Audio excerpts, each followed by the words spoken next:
So this is a subject very close to my heart and something it's taken me a while to speak about. I'm not quite sure why. I think I just had to process it all and do as much research as I could over the last 3 years since a holistic neurologist first opened my eyes to it.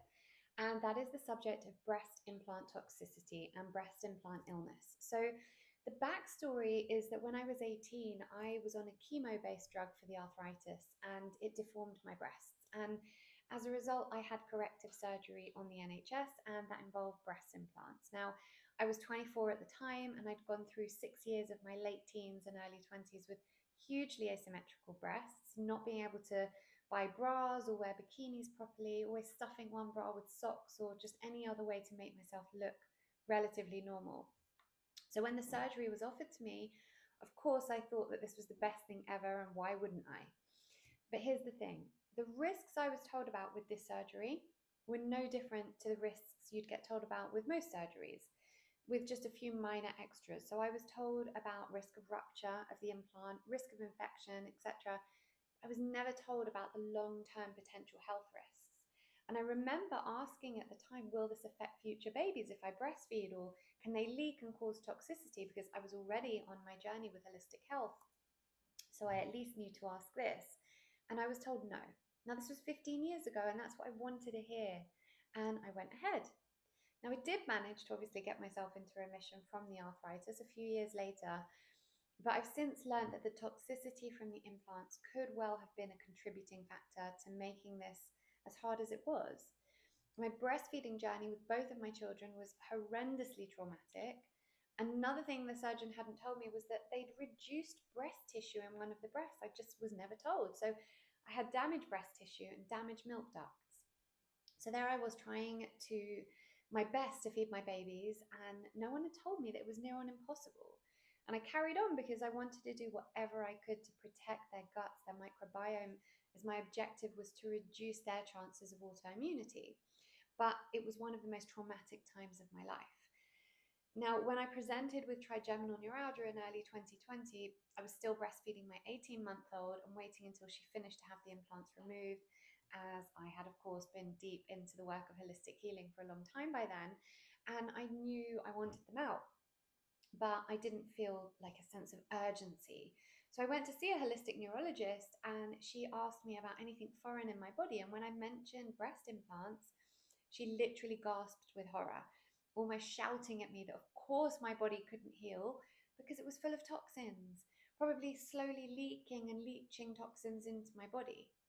Now, at that point, I started researching, but my daughter only stopped breastfeeding when she was 2, and it took me 18 months of appealing with the NHS to have the implants taken out.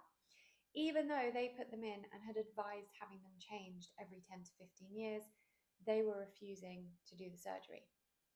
Then, out of nowhere, one breast grew to double the size, and I was sure this was a sign to have the implants out ASAP. Something was wrong. Now, scans didn't show any leakage, but I knew in my heart that the implant was doing something it shouldn't because of the extreme noticeable difference. Now, I eventually got booked in for the surgery, thankfully, and had the implants removed last summer. It's been 6 months now, and I've been detoxing ever since. And in the last 3 years and since then, this is what I've learned about breast implant illness and the toxicity we could be, and actually in most cases are, facing at the hands of breast implants. So firstly, symptoms. Women all over the world are now taking to social media to discuss mystery symptoms that came out of nowhere, that they had no answers to, that presented like autoimmunity, but there were no tests showing that. And they've now traced it back to their breast implants, which is where the term breast implant illness has come from.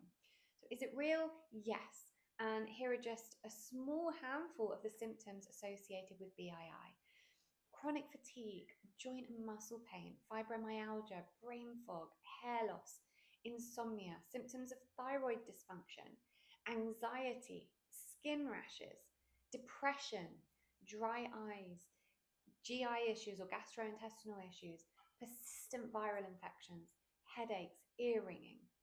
And on top of that, researchers have actually linked silicone implants with higher rates of all of these.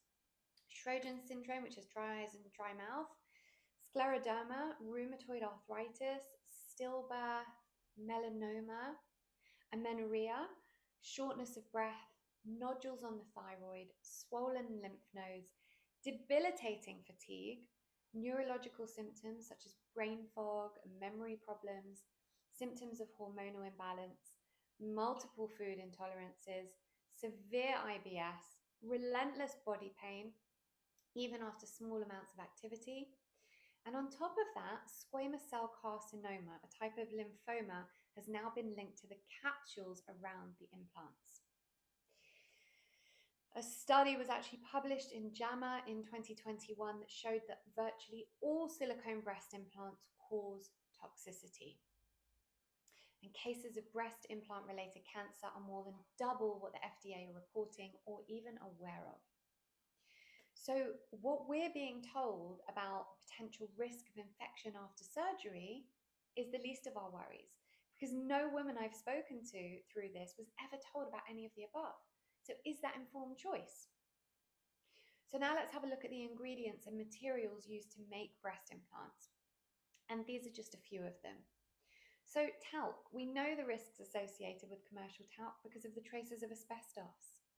Denatured alcohol, xylene, a known neurotoxin, methyl ethyl ketone, a known neurotoxin, ethyl acetate, a known neurotoxin, acetone, a known neurotoxin.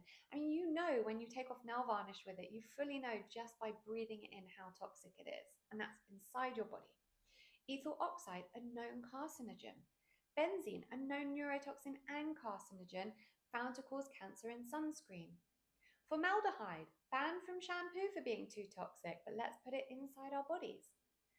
Dichloromethane, another carcinogen. So as you can see, the list is extensive. Now, these are all endocrine disruptors, carcinogens, neurotoxins. Who is telling us this? Who is looking after us? And now many women are told that saline implants are more safe because they're just filled with salt and water. But it turns out that saline implants can be just as dangerous because they're not hermetically sealed, so i.e. they're not airtight. And their filling valves are not 100% secure. Now, why is this bad? It means that bodily fluids, yeast, molds, and bacteria can all enter the implant, which leads to decay, which you can imagine what that then does in your body. Now, I could speak about this for even longer, but I don't want this to come off as fear-mongering. What I want to do is get all women and the surgeons operating on them to consider these extreme risks before opting for surgery. And for any women who already have implants and are experiencing any of the symptoms I mentioned, to have a think about whether this all fits together now like a puzzle. I know a lot of women will watch this and have a light bulb moment and choose to explant. And some of you might feel very triggered, and that is understandable. What I don't want is for you to feel scared or ashamed. There are always ways to heal. I've been detoxing my body following my explant using homeopathy, liposomal glutathione, high-dose vitamin C, antioxidants, and medicinal mushrooms, eating really nutrient-dense foods, organic foods, cooking with herbs and adaptogens, getting enough omega-3 fatty acids and enough vitamin D. And if you are opting for an explant, make sure to support your body with vitamin C. So I reckon I'm still healing and detoxing now, but I am committed to that. And I hope that this video helps anyone who needs to hear that. I have recorded an episode on my podcast, Reconditioned, about this alongside my friend Rain Dunn, where we really go into detail for over an hour about breast implant toxicity. So do make sure to check that out. It is episode 104.